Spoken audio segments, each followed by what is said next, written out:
Hello everybody and welcome back to the Leeds Lens for your Leeds United news show this Tuesday evening.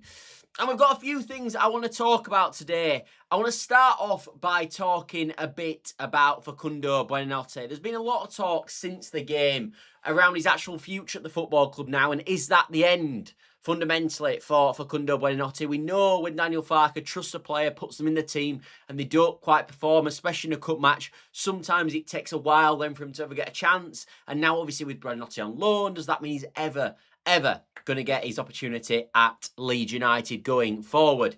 I also want to talk a bit about this weekend, a bit of a look ahead, because I do think for the first time in a while, it might be a bit of a swing weekend. So we're going to look at all the fixtures that are going on around us and see how the swing could form this weekend as well. So quite a few interesting things to get into tonight.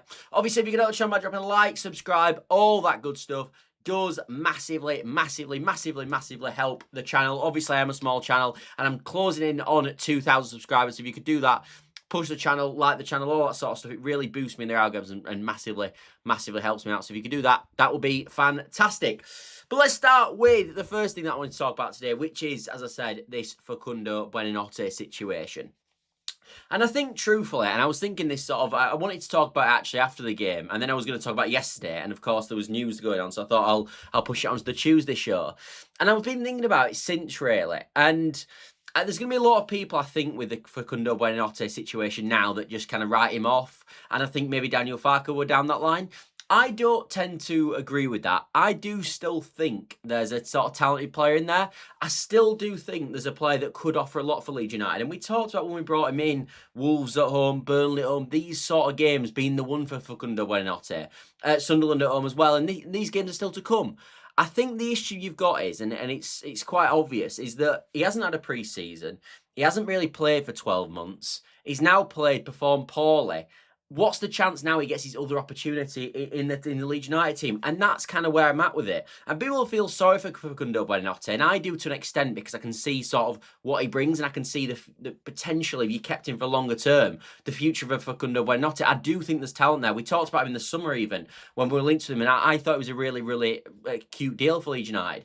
But that's what I want to get back to with this, because truthfully, I don't feel that sorry for Facundo Buonanotte. People might be surprised at that because I usually do feel a bit sorry for players. But actually, he had the opportunity to join Leeds United in the summer, chose not to do it. And had he chose to join Leeds United in the summer, I don't think he'd find himself in this predicament, truthfully, because he'd end up coming to Leeds United, he'd have had more opportunities to play in the first team, like Noel Rockefeller has had. And truthfully, probably his development at Leeds United and the sort of player that Daniel Farke needs him to be for this Leeds United system would have happened quicker. And he's let himself down there by making that decision to go to Chelsea. Now, of course, some people go, you can't blame him for picking Chelsea. But truthfully, you can't then blame Daniel Farke when he comes back in January for giving him an opportunity in a cup game, the perfect game for him, and then him underperforming because he hasn't had a pre-season and hasn't played for 12 months. So I do think there's got to be some conversation about that. It can't just be all one way. I've seen a lot of negatives going forward about this, and this will be the end of him and all sorts of stuff, and maybe it will be. Maybe it will be. I hope it isn't, as I said, because I still think he's got a lot to offer, and I still think in terms of skill set, he's up there, one of the best players in the team. And I do think if you want a player to open up a game, maybe it's Burnley and it's 0-0 in the 80th minute, you bring him on. He's that player that can sneak a pass through and open up a game almost like a Pablo Hernandez. And actually, when you look at the profiling of players we've got in the team, I don't think we've got a lot of players like that. So I do think he's got a functionality in this lineup, and I do think there's opportunities for him. But it's going to be tricky now. However, I think the saving grace from him is this cup game, because obviously we've got Norwich at home again in the cup. Is it March 7th now? And that's going to be a huge opportunity for him. He's going to have to play well in that game if we are going to see a future for Facundo Buonanotte at the football club. Josh says, evening, Buonanotte still doesn't suit the Premier League, would do so much better in La Liga or Serie A. I do see what you mean there. I think that's a fair point. I know what you mean in terms of he's quite a slide build, and he did get pushed off the ball a lot in the Birmingham game. That Zolis in midfield completely dominated in that first half up against him, and I do see what you're saying there. I think when you get Facundo Buonanotte, though, at his best, I don't think you need... I sometimes think players can be so good technically that you don't always need the physicality on the ball. We always talk about sort of Aronson and his sort of on-the-ball work that's not good enough, which I see what you mean there, Josh, in terms of comparison. But he's obviously tried to fight a way back into the team, Aronson. He's been really successful with that this season. But I think Facundo Buonanotte, in the same regard for me, he almost could be like a young Bernardo Silva in terms of the way he plays, where, yes, Bernardo Silva isn't the strongest, but he never loses the ball because fundamentally he's just so good on it. And look, maybe that's a bit of an extreme comparison, but in terms of player profile, that's probably similar to his game set. He's left-footed, can play on that right wing, can play in the middle of the park. It does kind of make sense, but it's just more... Can he? If you're going to play like that, and you're going to be someone that, if they get nudged, are going to fall off the ball, you've got to have the rest of your game down to a T. You've got to be agile as anything. You've got to make the right decisions when you get the ball. You've got to turn into the right spaces. All these other parts of your game have got to be on point to stop that physical contact occurring. And I think, obviously, Buonanotte is naturally just off that. And I remember listening to Jamie Carragher talk all about this, and I wanted to sort of bring this into the show as well, where he said, look, everyone talks about pre-season, and down to the pre-season, that means that they can't play well. And he said any player that's injured and gets a long-term injury, so for example, Wilson Odobert, currently injured at Spurs, when he comes back next February, will he get a pre-season? No, he won't get a pre-season. He'll have to come straight back into the action straight away. And that's where I kind of, again, can side with the manager a bit, because truthfully, he hasn't had a pre-season. That's how it is. And you've got to get on with it, and you've got to play well and you get the chances. Truthfully, as well, I know, obviously, Birmingham brought a really good game at the weekend, but it's still Birmingham. It's probably the worst game we're going to play in a long time in terms of a team calibre, besides probably Derby. So... I don't know, sometimes you've got to, when you get your chance, you've got to take it, I think. Gipton White says, even all, he can be used as an impact player now. He doesn't fit our style of play. Aronson has the energy 11s, if not the physicality. And I think that's an interesting point, Gipton White, and I think that's a fair point in terms of, I think with Brendan Aronson, even when he's not playing well, he can still bring a lot. Whereas I think when you look at Buonanotte as a sort of player comparison, I think you've naturally got to do that because they play similar positions. When you look at Buonanotte, you don't see the same work off the ball, and you don't see the same energy levels off the ball. And that's not like a dig at Buonanotte, because actually that's one of Aronson's best part of his game. His best part of his game is he can keep going for 90 minutes. He never gets injured. He can play and play and play. And I think fundamentally when he does his defensive work, that is a massive ploy of his game. And I do think that's some of the reasons why Daniel Farke likes him so much. So I think you're right, Gipton White, to bring that up about Buonanotte, because we know Daniel Farke likes that in the team, and more than ever in the Premier League, we're naturally going to play more that style. So yeah, I do think for now, Buonanotte, truthfully, it's probably a long way back for him. But as I said, that saving grace for him naturally is that Norwich game, and that's truthfully, if he's gonna progress in his Leeds United career, he's going to have to play well in that game. And let's hope for his sake that he does, because truthfully, yes, he snubbed us in the summer. Yes, I don't feel massively sorry for him, because I think it's kind of his own making, some of this stuff. Although obviously we'll have been promised stuff by Chelsea, but he is kind of his own making. But in the same respect, it'd be nice to have a fully fit Buonanotte and a fully firing Buonanotte, because I still believe, and people might disagree with this and people might not like this, I think if you get Buonanotte at his A game, say you get a Buonanotte 10 out of 10 performance and you get a Brendan Aronson 10 out of 10 performance, I think you're going to get more from an attacking standpoint from Buonanotte, because I do think on the ball, and in terms of an IQ of a footballer, he is better, in my opinion. Stephen says, Buonanotte blew his chance in the summer. I think he'd been playing more at Leeds as an impact. Still 12 games. I feel Tanaka and Gnonto will get a lot more games. Yeah, well, I think you see that with team selection, don't we, Stephen? Like, he obviously played against Forest. He wasn't in the squad at all. Meltdown on Twitter, of course, there always is with Leeds fans. But I do think that was a sign of a telltale sign of what's to come. And then when you're in that position and you're sort of fighting for your place at Leeds United, which you should be doing, by the way, because Gnonto's been fighting for his place, so's Tanaka. All these players have been fighting to get a chance, and Buonanotte is no different, just because he's a signing that's come in and he's on loan. Almost that puts him the other way, if anything. He's got to take his chance when he gets it, and he didn't. And you're right, he blew his chance. He did blow his chance. But again, he has got that saving grace now of that Norwich game, and can he get to a level performance in that Norwich game to maybe get himself back into this Leeds United team? Anyway, let's move on, because I wanted to talk a bit about this relegation battle swing. So let's put it on the paper where it's looking this weekend. So fixture-wise, we've obviously got Villa away. West Ham have got Bournemouth at home. Forest have got Liverpool at home. Spurs have got Arsenal at home. And Brighton have got Brentford away. So I think when you look at them fixtures straight away, the first thing that pops out to me is, wow, this is a weekend where a lot of us are playing games that you expect us to lose. You'd probably expect Brighton to lose at Brentford. You definitely expect Spurs to lose at home to Arsenal. You probably expect Liverpool to beat Nottingham Forest as well. And you probably expect, on paper, we can talk about Leeds United in this game, but you'd probably expect, neutral would probably expect that Villa would beat Leeds United. Now, as in, we can discuss that and see where we're going to go with that, and that'll be probably looking forward more to the preview. But there's a fundamental there. However, there's one game I've missed out, and this is where, when I talk about the swing of this weekend, this is where the big one could lie, in my opinion, because West Ham obviously play Bournemouth at home. And I think when you look at the rest of the season, we've always discussed on this channel, and you guys know we've discussed a lot of the time, that it's about getting to them last 10 games. That's what we've always discussed. And I think what we've always felt, and I've always felt, is if we can just be outside the relegation go into them last 10 games, that'll be fantastic. But my feeling is, and my slight worry is, this weekend is going to be as close as we get to being in the relegation zone. I do kind of expect that to happen. I think when you look at, the thing is, I think West Ham will beat Bournemouth. I know Bournemouth are not a bad team, and they've actually been in quite good form as of late. Bournemouth have beaten Liverpool, etc. They have been in good form. But I do expect West Ham to win that game because they've also been in good form. And I think it's unlikely that we go to Villa and win. I think we could get a draw there. Obviously, teams have gone there and won, Brentford, Everton's, etc. But I think it'd be unlikely we went there and won. But what I'm saying is, I think there's quite a situation where this is as close as we get to the relegation zone. But I think what we've got to do as a fan base, and we've said this for a long period of time, we can't go away from it. Even if the gap from Leeds to relegation zone does shrink this weekend, which I think is expected, we've just got to get to them last 10 games. But even if we lose this weekend and they win, next weekend West Ham have got to go to Anfield. They've got to play away at Anfield, and they've got and you would expect them to probably lose that game away at Anfield, as you did when we played away at Anfield. Obviously, we got a point now, but you'd expect them to probably get beat. Now, we've obviously got Man City at home, which maybe we don't win ourselves. But what I'm saying is there won't be a huge swing. Whereas this weekend could be the first time that actually since West Ham started this run where they maybe pick up a win and we maybe end up with a loss. And that's where I think we've just got to be patient as a fan base, because there are going to be swings. And so far, I feel like we've had it quite easy in terms of we've had the swings. We haven't had dramatic swings. In fact, even since West Ham have picked up this great run of form that everyone talks about, they go, yeah, they've won 3 wins in 4. Yeah, they have. But Leeds have won 2 wins in 4 and they've picked up a point as well. So we're only 2 points behind them with this West Ham's fantastic run that they've been on. But this weekend is a weekend where I think it will get a bit tighter. The only thing I think the saving grace for Leeds fans this weekend will be, yes, the points to West Ham are going to maybe deteriorate slightly, and the closer we get to relegation, I do think it will sort of box up itself this weekend naturally.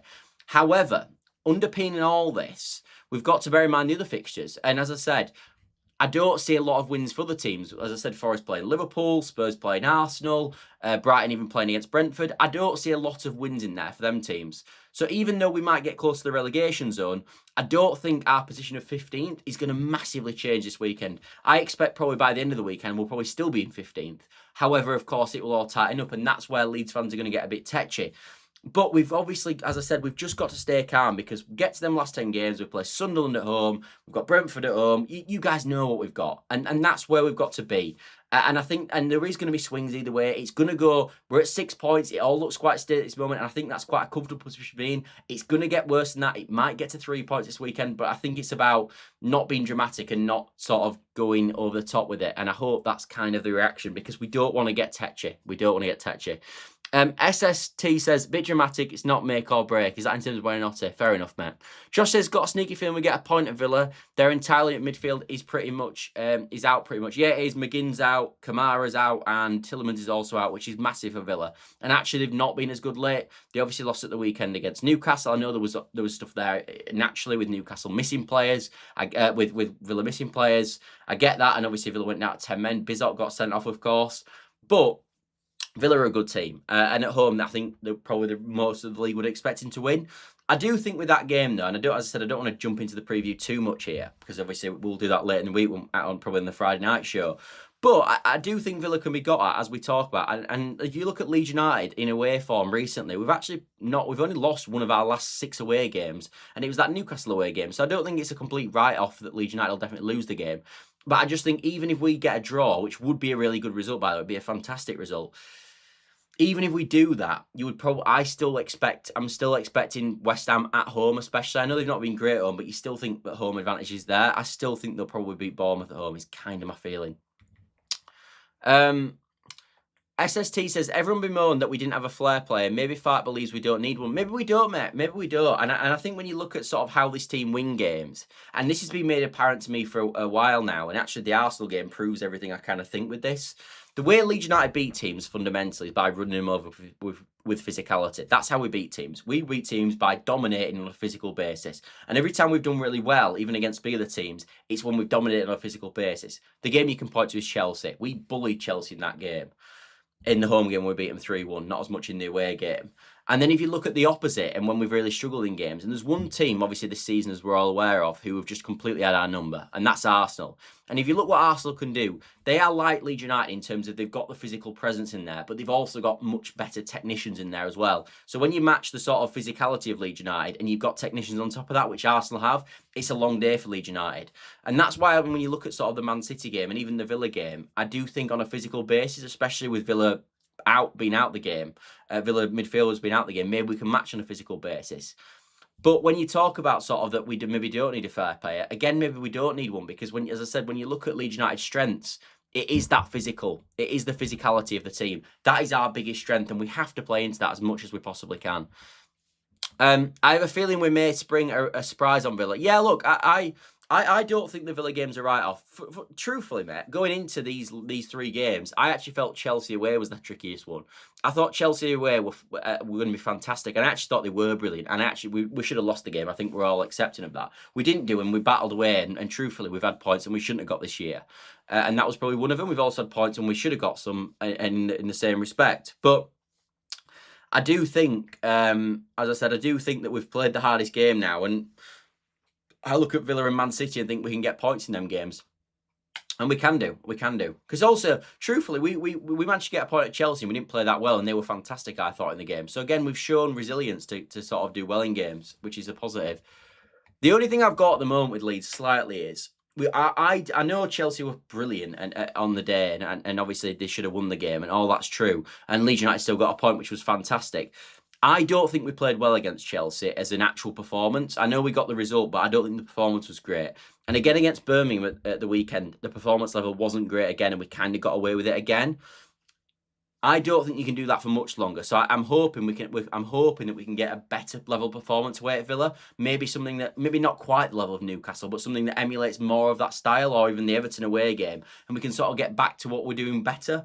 That's what I'm hoping to get against Villa, because if you keep playing like we have done in the last 2, you're probably not going to keep picking up the same results. They probably are going to swing the other way still. Seen some people saying Buonanotte was a board signing. I completely disagree. We want him in the summer, and January so far it was clearly keen on. Yeah, 100%, mate. 100%. I think the only obvious one for me that's like definitely a club signing was probably Perry. I do think though that Buonanotte was I think Fart was clearly keen on him. I do. I really do. Gipton White says, our style will get found out soon. Overrunning teams can only last for so long. See, I know what you're saying, Gipton White, and I get that, and I feel like that's a very fair comment to make. I disagree, though. I disagree. And the reason I disagree is, how do you beat physicality? How do you do that? Because, do you know, maybe, say we had a tactical plan where we were exposing people out wide with overloads like we did under Bielsa. You can expect that that's going to happen. You can plan ahead. You can get midfields across and block that space and not allow overloads on the outside. With physicality, if your team is just fundamentally smaller and less physical than ours, how would you stop the physicality? How would you stop winning a header in midfield against a 5'10" Alex Scott, for example? How do you stop that? It's very tricky. And that's why I think what we've done so effective with the window in the summer, because I don't know, sometimes truthfully, if I'm about 5'11", about 6 foot, 5'11", 6 foot-ish. If I'm coming against a 6'4" player, no matter what I do, it's going to be tricky to win in a header. And I think that's, bear in mind. And in the same respect, if you're 6'4" and physically built, like a lot of our players are, by the way, again, how would you stop that? How does Biol not bully centre forwards? How does he not do that? I think he will continue to do that. So I know what you're saying, mate, but I still think that's I think that's hard to defend against. I do. And I think that's why we've seen Brentford have so much success over the last few years with these long throws. Because, yes, everybody knows they're going to do long throws, but it's hard to stop them. Again, with Arsenal, everybody knows they're fantastic at set pieces. No one can stop them, though. They're still really good at them. And you can't stop them because they've got so many people who are good in the air. When you look at Gabriel, the set piece delivery with Rice, etc. is fantastic. And when you've got all them things encompassing it, it's very hard to stop. It was a golfing class. Yeah, it was. Golden Boy says, smash a like, boys. Yeah, if you could smash a like, lads and lasses, that would be absolutely fantastic. There is 43 of you in there, so if you could help the channel by dropping a like, subscribe, all that good stuff, it would be fantastic. Michael says, with Forest and Tottenham getting new managers, it's likely those clubs will get new manager bounce, which could be an issue for Leeds. That's the thing as well, mate. When you look at this weekend, obviously it's going to be interesting to see how these new managers get on. From what I've heard about Igor Tudor, this Tudor, apparently he's a very good man manager, and apparently he will get a bounce out of them and he will get a boost. And that's what he's good at. He's like an Alan Pardew back in the day, where he was clearly a really good speaker to the players and really good at motivating the players. But then as soon as that fails, and obviously the motivation skills end and the players are bored of hearing the same messaging, that's when it always goes wrong for him. So I think that's why Spurs are appointing him. They expect him to come in, get a bit of a bounce at the end of the season, keep him in the league, and then obviously move him on in the summer and bring somebody else in. I think that's how it's going to go. The Forest one's also interesting as well, because he did do a good job with Wolves last year, no doubt about it. They were well gone, and he came in. I think they won 7 on the trot at one point. So he has got pedigree. I think the Victor Pereira one's different, though, because they've had so many managers this year now, Forest. They've changed systems so many times. They're playing a 5-back now, which is what Pereira plays, which Nuno wasn't doing last year either. It's very hard to adapt to that after adapting. And if you watch like Leeds United, when we've had loads of managers, even in the year we got relegated, when we went style to style, after you get later down the line, it's very, very hard then to sort of adapt and go again. And I do think Forest will be in trouble. I do. I think they'll lose to Liverpool at the weekend, but I could be wrong. And if they do, that'd be a real sign, wouldn't it, Michael, then, if they haven't got the bounce that we're all expecting. SST says, we get worried about what other clubs are doing, speaks to lack of confidence to us. I don't think it does, mate. I think every club's looking at other clubs. Of course you do. That's what. So when Man City look at Arsenal and hope that Arsenal lose games and draw games, are they? Is it because they're worried? No, it's because they need them to help them to do that to win the league. That's how it works. So, and it's the same with us. We're doing well at the moment, and we've lost 2 in 14. But you've got to look at other clubs naturally. And if West Ham win at the weekend and we lose, there will be a lot of Leeds fans going, crap, we are in it now. There's only 3 points in it, 1 game. We've got them on the final game of the season. All these things encompassing. I think that's totally fair. So Forest drew with Arsenal. We beat Forest quite well. Is there a gulfing class with Forest and us? So Forest drew with Arsenal. We beat Forest quite well. So is there a gulfing class between Forest and us?